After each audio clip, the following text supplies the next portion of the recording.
नमस्कार, स्वागत है आप सभी का गणेश एस्ट्रो हेल्प में। मैं हूँ आपके साथ डॉक्टर दिलीप और बहुत बहुत स्वागत करता हूँ आपका ज्योतिष के इस प्रोग्राम में।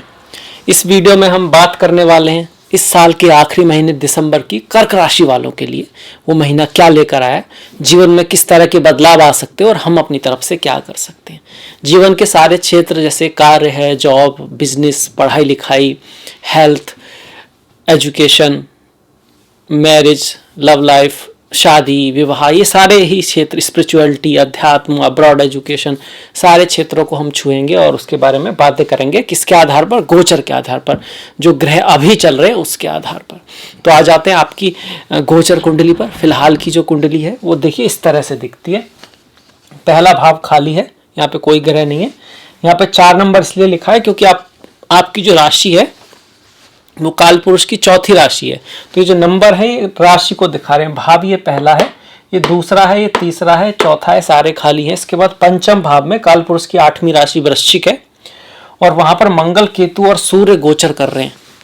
सूर्य यहाँ पर 16 तारीख तक है। इसके बाद वो धनु राशि में चले जाएंगे, छठे भाव में। 9 नंबर से धनु राशि को दिखाते हैं। यहाँ मंगल अपनी ही राशि में है और केतु की भी वृश्चिक स्वयं की राशि मानी जाती है।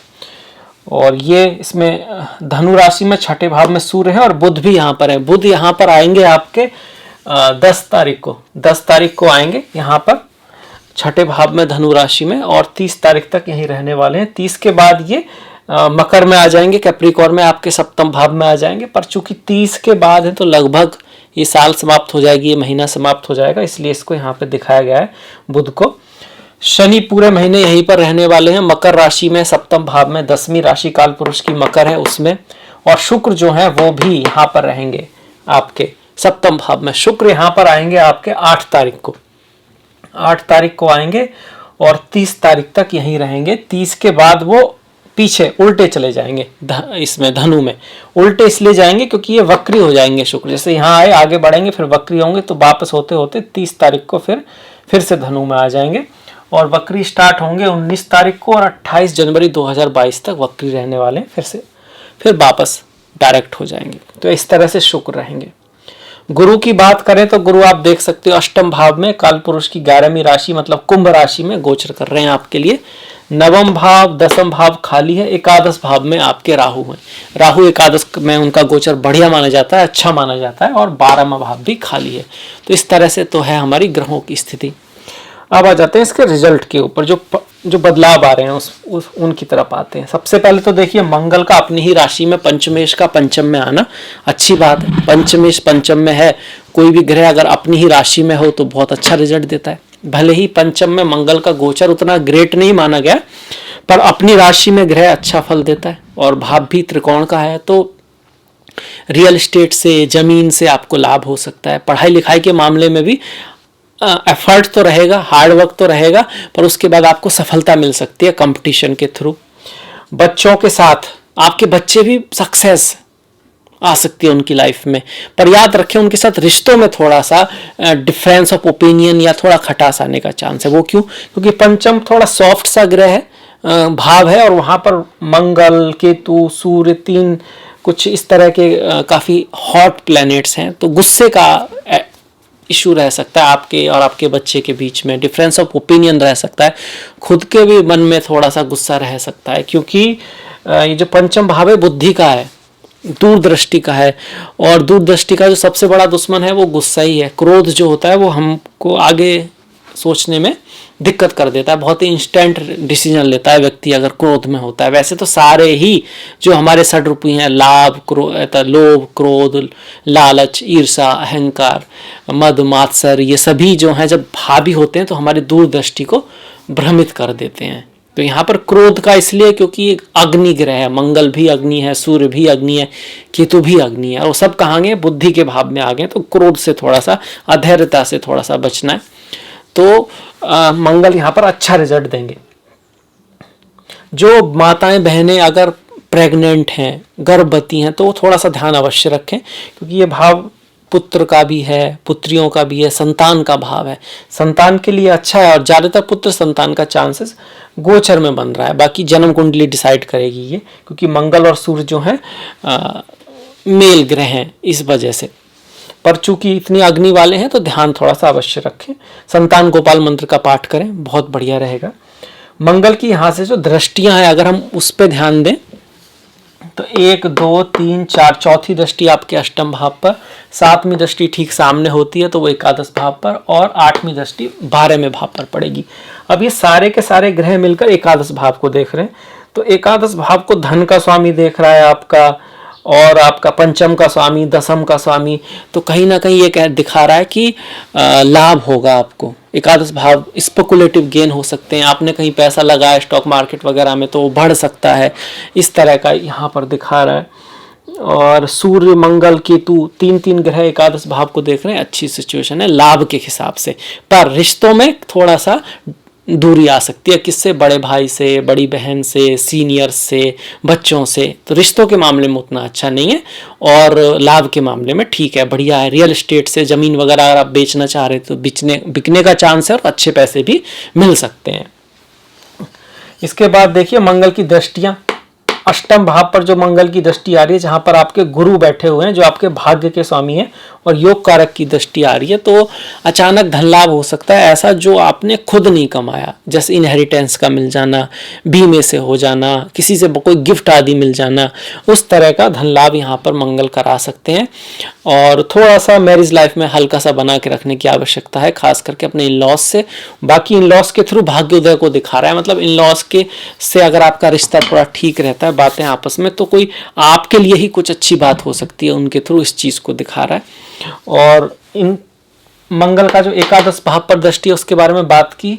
12वें भाव पर जो दृष्टि है, देखिए 12वें भाव पर मंगल की दृष्टि खर्चे को बढ़ाएगी, विदेश जाने का चांसेस बनता है, इंपोर्ट एक्सपोर्ट, या फिर आपके मन में कोई योजना चल सकती है, जरूरी नहीं है कि आप जाओ ही जाओ, पर विदेश को लेकर कोई योजना चल सकती है, कुछ ना कुछ दूर जाने की तैयारी हो सकती है। यात्रा के बारे में आपके लिए ये दिखा रहा है, खर्चे को बढ़ाने की, ये कि जाओगे तो खर्चा तो होगा, कुछ ना कुछ पैसे का खर्च, पर वो खर्च आपके लिए बेनिफिशियल होगा, अच्छा होगा, इस बात के यहाँ पे योग है, क्योंकि मंगल जो है आपका एक योग कारक ग्रह है। मंगल के बाद अगर हम सूर्य और केतु को देखते हैं तो सूर्य भी आपके धन के स्वामी है। धन का स्वामी कहाँ आया? पंचम में आया। तो ये क्या दिखा रहा है कि भाई धन का जो स्रोत है वो पंचम से रिलेटेड हो सकता है, मतलब आप अपनी एजुकेशन से धन कमा सकते हैं, आपके बच्चे बहुत कर सकते हैं, अच्छा कर सकते हैं, आप क्रिएटिविटी से आपको लाभ हो सकता है, आपको पावर से, पॉलिटिक्स से लाभ हो सकता है, आपको कोई अथॉरिटी जो है वो मदद कर सकती है, गवर्नमेंट के थ्रू आपकी मदद हो सकती है। ये जो है सूर्य दिखा रहे हैं यहाँ पर। सूर्य पंचम में गवर्नमेंट जॉब आदि के लिए बहुत से IAS ऑफिसर या कुछ इस तरह के लोगों में भी सूर्य को पंचम में देखा जाता है। स्पोर्ट्समैन हो गए, पॉलिटिक्स में हो गए, वहाँ मदद मिलती है। देखिए मंगल के बारे में ये भी हमारा थोड़ा सा रह गया कि दसम का स्वामी अपने से अष्टम जा रहा है। यहाँ से अगर हम गिने तो 1 2 3 4 5 6 7 8, तो कार्य में तबादला या बदला या चेंज ऑफ प्लेस को भी दिखा रहा है, क्योंकि कार्य बदलेगा तो हो सकता है चेंज ऑफ प्लेस भी बदलना पड़े, पर काम में बदलाव को यहाँ पे दिखा रहा है। और काम में कोई इंटरेस्टिंग रोचक चीज आने का चांसेस है। और ऐसे में अगर आप स्पोर्ट्समैन हैं, पॉलिटिक्स में हैं, आपका काम क्रिएटिविटी से जुड़ा है, मीडिया से जुड़ा है, तो उसके लिए अच्छा है मंगल भी। और सूर्य भी ऐसा दिखा रहे हैं कि इन चीज़ों से आपको लाभ होने का चांसेस है। पिता से लाभ हो सकता है, संतान से लाभ हो सकता है, या फिर पिता और संतान अच्छा कर सकते हैं। केतु की बात करें तो केतु जिसके साथ बैठे होते हैं, जहाँ बैठे होते हैं, उसके जैसा रिजल्ट देने लगते हैं, तो केतु इस रिजल्ट को और बढ़ा देंगे। एनीवे केतु के लिए आप सूर्य नमस्कार, सूर्य को जल देना, ये सब कर सकते हैं। और मंगल की अगर हम बात करें तो मंगल बाई चांस आपके उतने अच्छे नहीं हो और आपके कुंडली के बहुत अच्छे ग्रह हैं, तो हनुमान जी की पूजा करना, बजरंगबली की पूजा करना, सुंदरकांड का पाठ करना, मीठी चीज़ों का दान वगैरह करना आपके लिए बहुत बढ़िया रहेगा। सूर्य की बात होगी, केतु की बात होगी, मंगल की बात होगी। अब सूर्य जो है देखिए यहाँ पर पूरे महीने तो रहने वाले नहीं है। 16 के बाद कहाँ आ जाएंगे? नेक्स्ट भाव में, छठे भाव में आ जाएंगे। छठे भाव में भी सूर्य अच्छा फल देते हैं, शत्रुओं को परास्त करते हैं, रोगों पर विजय दिलाते हैं आपकी, और बाहर फॉरेन विदेश जाने का योग बनाते हैं, यात्राओं का योग बनाते हैं। अगर आपका पहले से ही किसी, अब फॉरेन का मतलब हमेशा जरूरी नहीं है कि ऑस्ट्रेलिया, अमेरिका, यही हो, दूसरा स्टेट भी हो सकता है, वहाँ जाने की कोई यात्रा का चांसेस बन सकता है। अगर आपका काम इंटरराज्यीय भी है, अंतर्राज्यीय भी है, जरूरी नहीं कि अंतर्राष्ट्रीय हो कि बाहर के देशों से ही कुछ हो, आसपास के देश छोटे मोटे से हो सकता है, राज्य के बीच में कोई काम है, इस तरह का छोटी मोटी यात्राओं का चांस बनता है। यहाँ पर सूर्य बहुत अच्छा कर रहे हैं दोनों ही केस में। सूर्य को और अच्छा करने के लिए जैसे हमने कहा सूर्य नमस्कार, सूर्य को जल देना, राम रक्षा स्तोत्र का पाठ करना, आदित्य हृदय स्तोत्र का पाठ करना बहुत बढ़िया रहेगा। बुध की अगर हम बात करें तो बुध आपकी कुंडली के 12वें भाव के स्वामी है, तृतीय भाव के स्वामी है, मतलब यात्राओं को दिखा रहे हैं, खर्चों को दिखा रहे हैं, महत्वाकांक्षाओं को रिप्रेजेंट करते हैं। बुध बुद्धि को और वाणी को तो करते ही है, जाके बैठ गए छठे भाव में, वाणी का ख्याल रखना है, वाणी को अच्छी तरह से यूज करना है। बुध का गोचर छठे भाव में शुभ माना गया है, मतलब आप अपनी बुद्धिमत्ता से, वाणी से, सोच बूझ से, प्लानिंग से किसी प्रॉब्लम को सॉल्व कर सकते हो, कंपटीशन में विजय पा सकते हो। तो बढ़िया गोचर है, अच्छा गोचर है, गोचर की नज़र से अच्छा है। इसके बावजूद भी अगर आपकी लाइफ में कोई प्रॉब्लम चल रही है तो आप सोच रहे होंगे गोचर लगभग अच्छा है, तो वो आपकी जन्म पत्री जब आप पैदा हुए ना उसमें कोई ऐसी दशा महादशा होगी, गोचर बढ़िया ही दिखा रहा है। यहाँ पर अगर खासकर कि अगर आपकी बुध की दशा है, शुक्र की, मंगल की है, सूर्य की है, तो ये ग्रह ठीक ही चल रहे हैं आपके। सूर्य की है तो ग्रहण ग्रहण के समय में 1-2 दिन बस थोड़ा सा ध्यान रखना है कि उस समय कोई रिस्क विस्क नहीं लेना है, दान वगैरह पूजा वगैरह करनी है, अदरवाइज सूर्य भी अच्छा कर रहे हैं। यहाँ पर सूर्य और बुध का जो बुध आदित्य योग छठे भाव में बना है, तो एजुकेशन और कंपटीशन के लिए बहुत बढ़िया है। आप पढ़ाई लिखाई में भी बहुत बढ़िया करोगे, पढ़ाई लिखाई में आपका मन भी लगेगा और आप उसमें बहुत अच्छा कर भी पाओगे। बहुत डीप में जाके, गहराई में जाके आप चीज़ों को जानने की कोशिश करोगे। उनका आंसर जो होगा, आपका जो आंसर होगा वो बहुत ही तार्किक होगा, बहुत ही गहरे सोच को दिखाने वाला होगा। अच्छा, थोड़ा सा ध्यान बच्चों का जरूर करना है। पढ़ाई लिखाई में मेहनत करोगे तब रिजल्ट आएगा, इस चीज को इग्नोर नहीं करना है। क्यों? एक तो पंचम भाव में मंगल केतु सूर्य आ गए, भले ही अपनी राशि में हो, ऊपर से इस भाव का जो कारक गुरु है वो अष्टम में आ गया। अष्टम जो है गहराई का है, तो गहराई तो दिखा रहा है, पर है तो अष्टम भावना जो उतार चढ़ाव दिखाता है, जो बेवरी होता है, जिसमें कुछ कह नहीं सकते। तो पूरा भाग्य के भरोसे कुछ नहीं होगा, पूरी मेहनत करोगे, पूरी तैयारी करोगे तभी रिजल्ट आएगा। वैसे भी रिजल्ट तभी आता है, कभी भी 50% रिजल्ट, मतलब 50% तैयारी 50% रिजल्ट नहीं देती है, 0% देती है। तैयारी तो पूरी ही करनी पड़ती है, रिजल्ट तो तभी आता है, अक्सर भाग्य के भरोसे नहीं आता है। और फिर बाय चांस आपको ये नहीं पता चल रहा है कि क्या करना है क्या नहीं करना है, तो देखिए 1000 मील की यात्रा भी एक कदम से ही शुरू होती है। शुरुआत कीजिए, अपना लक्ष्य ढूंढिए, अपने जीवन में आपको जो करना चाहते हो वो पहले वो तो समझ में आए, उसके लिए फिर रास्ता भी कुछ ना कुछ तो दिखेगा, थोड़ा बहुत तो दिखेगा, उतना ही चलोगे। और फिर जो लोग उस रास्ते पे पहले चले हैं उनसे आप संपर्क कीजिए, वहाँ से आपको कोई सलाह मिलेगी। उस रास्ते पे चलने के लिए जो स्किल आपको चाहिए उनको आप सीखिए। मतलब अंधी मेहनत मत कीजिए, थोड़ा ओपन होकर मेहनत कीजिए। ऐसे लोगों से मिलिए जो थोड़ा बहुत भले ही जो आपको सही सलाह दे सके, तो आप बिल्कुल अपने सपनों को साकार कर सकते हो। अच्छा समय चल रहा है। इसके बाद देखिए शनि और शुक्र का जो संयोग है वो सप्तम भाव में हो रहा है। तो यहाँ पर सप्तम भाव में 2 योग बने हुए हैं। एक तो शश नाम का महापुरुष योग बना है और कामना नाम का महापुरुष योग बना है। शश महापुरुष योग भी अच्छा माना गया है, आपको पद प्रतिष्ठा सम्मान, आपका बिजनेस बढ़ सकता है, उस सब के लिए ठीक है। कहाँ थोड़ा सा ठीक नहीं है, रिश्तों में थोड़ी सी आप कह सको आकर्षण की कमी रह सकती है, रेस्पॉन्सिबिलिटी टाइप की फीलिंग ज़्यादा रह सकती है। अगर कुंडली में सप्तम भाव में आपके अच्छे ग्रह नहीं है, मंगल आदि यहाँ पर बैठे हुए हैं, मंगल भले ही उच्च का हो पर शनि उसके ऊपर से जाएगा तो मैरिज लाइफ में थोड़ी सी दिक्कत कराएगा। सूर्य बैठे हैं तब भी थोड़ा बहुत दिक्कत कराएगा मैरिज लाइफ में। काम के लिए ठीक है, जॉब के लिए ठीक है और व्यापार के लिए ठीक है, उस तरह से शनि यहाँ पर अच्छे हैं। काम जो योग है वो क्या करता है, वो आपकी कामनाओं को पूर्ति करता है, अच्छे जीवन साथी को लाइफ में लाता है। मतलब ऐसे समय में आपके जीवन में कोई ऐसा रेस्पॉन्सिबल, प्रैक्टिकल, हार्ड वर्किंग इस तरह का जीवन साथी, जीवन संगनी आ सकता है जो आपके लिए काफ़ी मेहनत करेगा। अपने लिए नहीं, आपके लिए। रिश्ते में तो हम अपने लिए थोड़े ना जाते हैं, दूसरे के लिए थोड़ा सा एफर्ट करते हैं, वही सही रिश्ते होते हैं कि जहाँ आप अपनी रेस्पॉन्सिबिलिटी देखते हैं कि हमारी जो रेस्पॉन्सिबिलिटी है हम वो कर रहे हैं क्या, ना कि दूसरे की चीज़ों का इवोल्यूशन करते हैं कि इसने ये नहीं किया, ये किया, ये नहीं किया। पहले अपने को देखते हैं, उसी से हम सुधार भी कर सकते हैं ना उस चीज़ का। दूसरे का तो वैसे भी दूसरे के हाथ में है, वो उसी को करना है। यहाँ से शनि को देखिए, शनि की जो अगर दृष्टियाँ देखें तो 1, 2, 3 तीसरी दृष्टि आपके 9th भाव पे पड़ेगी। सीधी दृष्टि इन दोनों की, शनि और शुक्र की जो है 12 में आपके लग्न पर पड़ रही है और शनि की 10वीं दृष्टि आपके चौथे भाव पे आ रही है। तो शनि की 30वीं दृष्टि भाग्य पर है, तो भाग्य के भरोसे बहुत ज्यादा कुछ होने वाला नहीं है। भाग्य तो साथ में नहीं है, कर्म साथ में है। शनि क्या है, कर्म को दिखाते हैं, कर्माधिपति हैं, तो कर्म आपके साथ में है। कर्म भाग्य को देख रहा, जैसा कर्म करोगे वैसा भाग्य बनेगा। भाग्य साथ नहीं देगा पर कर्म साथ देगा, मेहनत साथ देगी, प्लानिंग साथ देगी, एफर्ट साथ देगा, टाइम टेबल साथ देगा, पर एकदम तो नहीं दे सकता ना। भाग्य से ही चीजें एकदम हो सकती हैं, कर्म से तो उसमें बनाना पड़ता है, चीजों को ध्यान देना पड़ता है, समय लगता है उसमें। इसलिए शनि सनह सनह रिजल्ट देते हैं, पर अच्छे हैं, कोई बुरी बात उसमें नहीं है। पिता के स्वास्थ्य का थोड़ा सा ध्यान रख सकते हैं। इसके बाद शनि और शुक्र की दोनों की संयुक्त दृष्टि जो आपके लग्न पर पड़ रही है, तो घर, गाड़ी, भूमि, वाहन, इससे संबंधित कोई निर्णय आप ले सकते हो, जमीन आदि का। और शनि की जो 10वीं दृष्टि है जो चतुर्थ पर पड़ रही है, माता के स्वास्थ्य का ध्यान रखें। विदेश जाने का, बाहर जाने का, घर से दूर जाने का थोड़ा सा योग बनाता है। मन में थोड़ी सी कहीं ना कहीं संशय, थोड़ा सा वक्त कुछ ना कुछ ऐसा विचार रहेगा अपनी मातृभूमि को लेकर, माता को लेकर, कुछ जो है सोच चलती रहेगी। इस तो जरूर दिखा रहा है इसको। शनि देखिए अष्टमेश होकर भी सप्तम में बैठे हैं, तो शादी विवाह के मामले में स्वास्थ्य का ध्यान रखें। मतलब स्वास्थ्य की तबीयत जो है आपके स्पाउस की, पत्नी की, गर्लफ्रेंड की, बॉयफ्रेंड की, उनके स्वास्थ्य का ध्यान रखें। आपके स्पाउस का अचानक से जो रुचि है थोड़ा अकल्ट, एस्ट्रोलॉजी, ज्योतिष आदि को रह सकती है।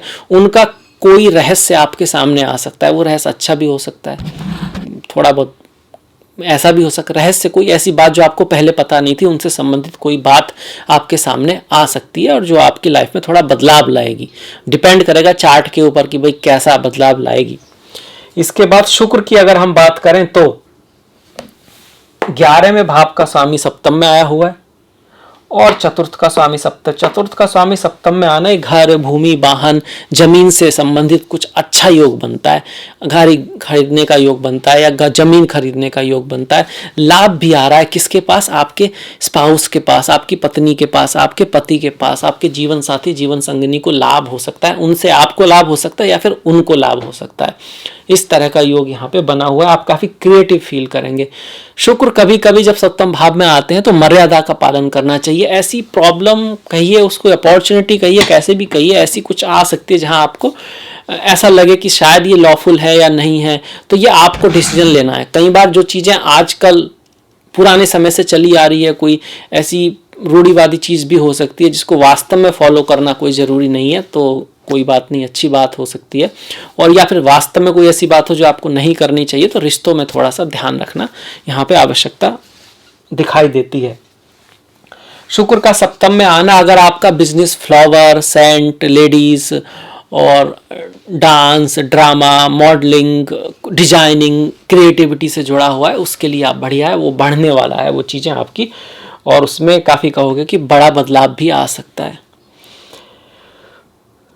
शुक्र और शनि दोनों लग्न को देख रहे हैं, मन में डायलेमा टाइप का रहेगा, ये करें या वो करें। डिसीजन देने में थोड़ा सा आपको देरी होगी क्योंकि शनि भोग हैं, शुक्र भोग हैं, शनि जो है आपका वैराग्य है, शुक्र खूबसूरती है, डिजाइनिंग है, शनि कहीं ना कहीं थोड़ा सा अंधकार है। दो अलग तरह की एनर्जी लग्न को देख रही है, तो थोड़ा सा चीज़ों को समझने में आपको एक द्वंद्व सा रह सकता है कि भाई क्या करें क्या ना करें, इस तरह की सिचुएशन थोड़ा रहने वाली है। शुक्र की रेमेडी के रूप में माँ लक्ष्मी की पूजा, शुक्रवार के दिन उनको फ्लावर चढ़ाना, पुष्प चढ़ाना, स्त्रियों का, फीमेल्स की रेस्पेक्ट रखना, उनके लिए कोई हेल्प करना, किसी की शादी विवाह में हेल्प कर देना। कोई गरीब है जो अपनी बच्ची की शादी नहीं करा सकता है या बहन की शादी नहीं करा सकता, तो आप थोड़ा हेल्प करते हैं तो शुक्र अच्छे रहते हैं। शुद्ध विचारों का मन में होना, साफ सफाई का ध्यान रखना डेली बेसिस पे, हर दिन, शुक्रवार को तो खासकर हर दिन घर में थोड़ा फ्लावर, परफ्यूम का यूज करना, साफ सुथरा रहना, ये शुक्र को अच्छा करता है, बढ़िया करता है। इसके साथ साथ दही से स्नान या आप दही से चेहरा वगैरह धो सकते हैं। इलायची की चाय आदि पीने से भी शुक्र की एनर्जी बैलेंस रहती है, अच्छी रहती है। शनि बहुत अच्छा ना करें तो माँ काली की पूजा, ओम क्रीम कालिकाय नमः, हनुमान जी की पूजा, हनुमान चालीसा आदि का पाठ करना, उनके गुणों को अपने जीवन में उतारना।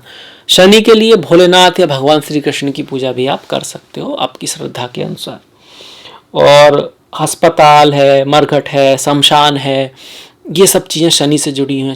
शनि समय है तो समय का सदुपयोग करना, सही चीज़ों में अपने समय को व्यतीत करना। शनि जो है आलस्य और नशा भी है, तो इन चीज़ों से दूर रहना। शनि हार्डवर्क है, प्लानिंग है, तो इन चीज़ों को, अच्छी चीज़ों को अपनाना, नेगेटिव चीज़ों को छोड़ना। शनि ऐसे लोग दिखाता है जो गरीब हैं, जो जिनको लोगों ने छोड़ दिया है, जिनकी किसी को केयर नहीं है, तो ऐसे लोगों की हेल्प करना, केयर करना शनि को अच्छा करेगा। इसके साथ आप महाराज शनि महाराज के भी मंत्र कर सकते हैं, हनुमान जी की और माँ काली की पूजा कर, वो तो कर ही सकते हैं।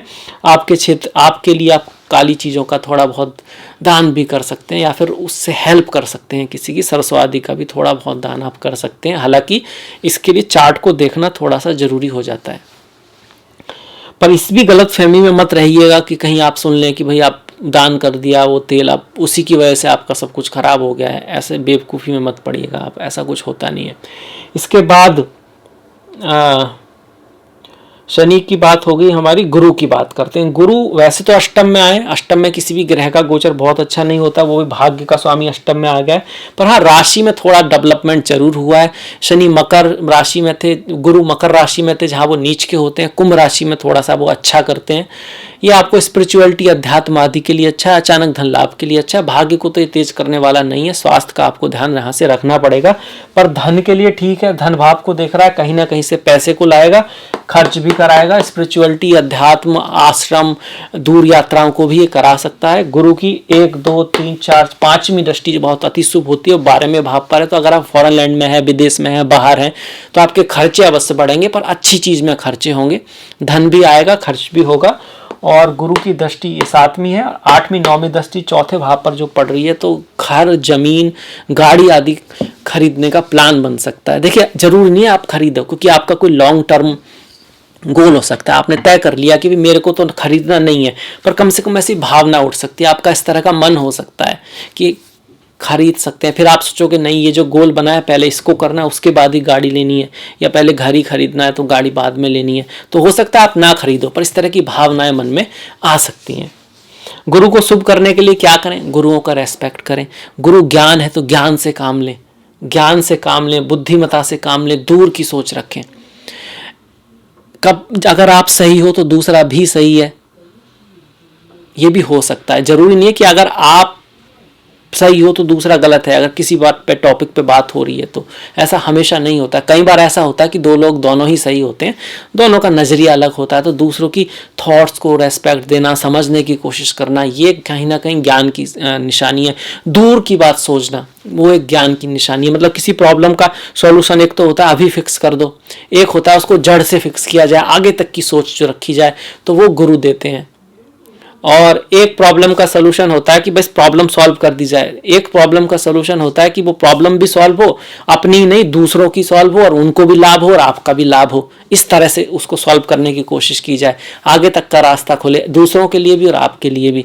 तो वो गुरु की जो सोच होती है उसको लाने की कोशिश करें। इसके साथ साथ गुरु के मंत्रों का जाप करें। ओम ग्राम ग्रीम ग्रोम सह गुरुवे नमः।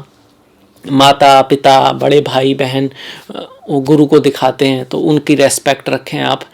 चिल्ड्रंस, बच्चे गुरु को दिखाते हैं, उनके साथ अच्छे रिश्ते रखें, उनकी कोई हेल्प करें। छोटा बच्चा है, पढ़ाई लिखाई नहीं कर पा रहा है, बच्ची है, तो आप उसके लिए थोड़ा बहुत अगर हेल्प कर देंगे तो गुरु आपके अच्छे रहेंगे। अनाथालय वगैरह में आप थोड़ा हेल्प करेंगे तो गुरु आपके बढ़िया रहेंगे, अच्छे रहेंगे। ये हेल्प गुरुवार को ही करनी है, जरूरी नहीं है, पर अगर सारे दिनों में से एक ही चुनना है तो गुरुवार थोड़ा बेस्ट रहेगा। गाय को आप थोड़ा बहुत हल्दी वगैरह में हल्की सी हल्दी डालकर उसको आप आटा या रोटी दे सकते हो। याद रखें कि वो रोटी आटा जो भी हो अच्छी क्वालिटी का हो, बढ़िया हो। इसके बाद गुरु का हो गया हमारा राहु और केतु। देखिए, राहु एकादश में बहुत अच्छे होते हैं, बोलते हैं 10 में राहु जिसके 10 में दुनिया आपकी उसके बस में, और एकादश में तो वो बोलते हैं कि भाई आपको ना धन की कमी नहीं होने देते हैं, और जमीन से उठा के सितारों पर बैठा देते हैं, कुछ इस तरह का सुनते हैं। पर वो सब तब होता है जब जन्म पत्री में हो और उनको अच्छे ग्रह देख रहे हो। पर एनीवे ये एक अच्छा गोचर है जो आपके जीवन में कुछ बहुत बड़ा परिवर्तन ला सकता है, डिपेंडिंग अपॉन आपकी जन्म पत्री, और आपकी स्टेटस को बढ़ाने वाला है समाज में। समाज में आपके स्टेटस को बढ़ाने वाला है, धन को लाने वाला है। हाँ, यात्रा करते वक्त थोड़ा ध्यान रखना है, यात्रा करने में कुछ खर्च भी हो सकता है, यात्रा करने में थोड़ा बहुत लॉस भी यहाँ पर हो सकता है। माता के स्वास्थ्य का ध्यान रखें। घर, गाड़ी, भूमि, वाहन जो खरीदने का योग बनता है उसको खरीदते वक्त भी अगर राहु की दशा महादशा है तो डॉक्यूमेंट्स आदि को चेक जरूर करें, वहाँ राहु थोड़े से नेगेटिव दे सकते हैं। अदरवाइज राहु का जो गोचर है यहाँ पर बहुत बढ़िया कर रहा है। राहु बाई चांस आपके उतने अच्छे नहीं तो क्या करें, माँ दुर्गा की पूजा करें, दुर्गाय नमः का पाठ करें। देखिए राहु केतु ये दोनों छाया ग्रह हैं, अंधकार को दिखाते हैं, और सूर्य प्रकाश है, ज्ञान है। सूर्य नमस्कार करना, सूर्य को जल देना, गीता का पाठ करना, उपनिषदों को पढ़ना, ये राहु केतु में बहुत हेल्प करता है। कैसे करता है कि राहु केतु क्या है, आपका क्रोध है, आपका लालच है, आपकी कामना है, आपकी वासना है। तो जब ये आप पे हावी होता है तभी वो राहु केतु बनता है। ऐसा नहीं कि क्रोध हमेशा ही राहु है, कभी कभी क्रोध बच्चों को समझाने के लिए भी करते हैं थोड़ा सा, पर जब क्रोध आपको अंडर में ले ले, या आपकी जो प्लानिंग है वो लालच के अकॉर्डिंग हो, ना कि ज्ञान के अकॉर्डिंग, ना कि दूरी के अकॉर्डिंग, ना कि दूसरों की भलाई और अपने की भलाई दोनों को देखकर, लालच को देखकर हो, तो फिर समझ लो राहु केतु आप पे कंट्रोल कर रहे हैं, और कहीं ना कहीं आज नहीं तो कल वो आपको प्रॉब्लम में डालेंगे, विनाश तो आएगा। तो वो प्रैक्टिकली भी उसको सॉल्यूशन निकालना है कि आपके जो एक्शन है वो किसको देख कर हैं, किस चीज से हो रहे हैं।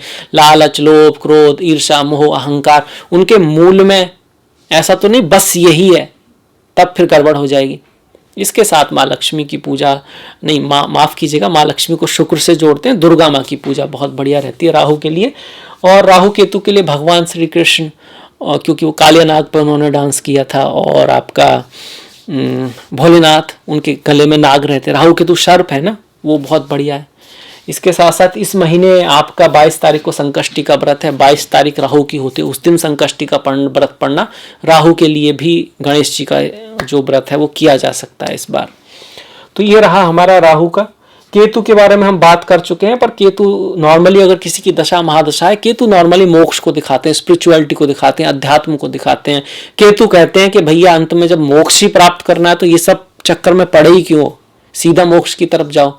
तो इस वजह से जब केतु की दशा होती है, कई बार कुछ लोग संन्यास ले लेते हैं, कुछ लोग स्पिरिचुअलिटी अध्यात्म में चले जाते हैं, ज्योतिष में घुस जाते हैं, काम में मन नहीं लगता है।